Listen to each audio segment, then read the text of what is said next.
We are continuing our studies of the second chakra and also the psoas muscle, the core of our body, and we're weaving these two together to look at how we can live our lives in fluidity rather than rigidity, and how we can be more healthy in this very important area of our personalities, of our humanity.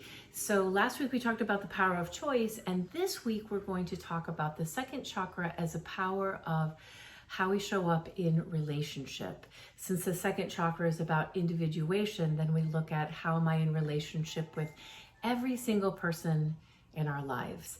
And so Carolyn Meese in Anatomy of the Spirit does a great job at talking about the importance of of seeing that each relationship in our life is as a covenant is sacred, and to see that as a way of us really living our code of ethics, and to honor the main thrust of this chakra is to honor one another.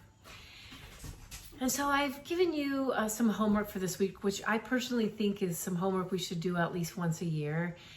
To really assess our ethics ourselves and how we take those into relationship. And I give you a number of questions to answer, but one that's very important to me that I do myself at least once a year is I kind of fast forward to my celebration of life, my last breath, and the people I love that are going to show up to celebrate my life, and what will they say about how I treated them.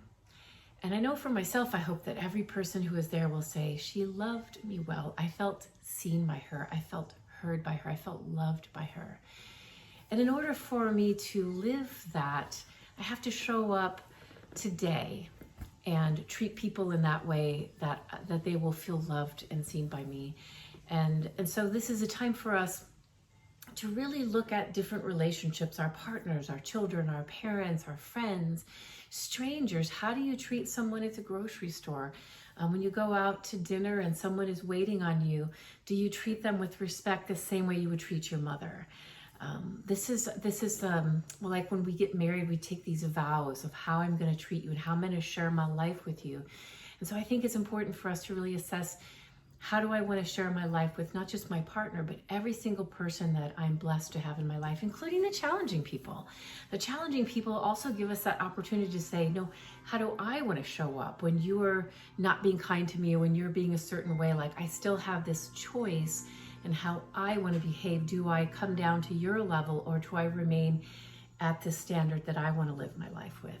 So I ask you these questions. It's a beautiful reflection. And as well, we look again at your up dog. We look at the cobra. We look at, again, more releasing and how we can not just stretch these muscles, but soften these muscles, and how we can lift our sternum bone and get more into the lower and the upper psoas, and how just by doing these simple asanas, these up dogs, how we can actually, like some certain exercises we do with psychology, like TRE exercises to release trauma and tension in our life.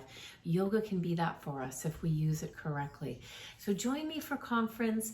Do some fun good dogs and bad dogs again to identify these muscles and soften them, and some powerful homework as well this week on how you are in relation with others.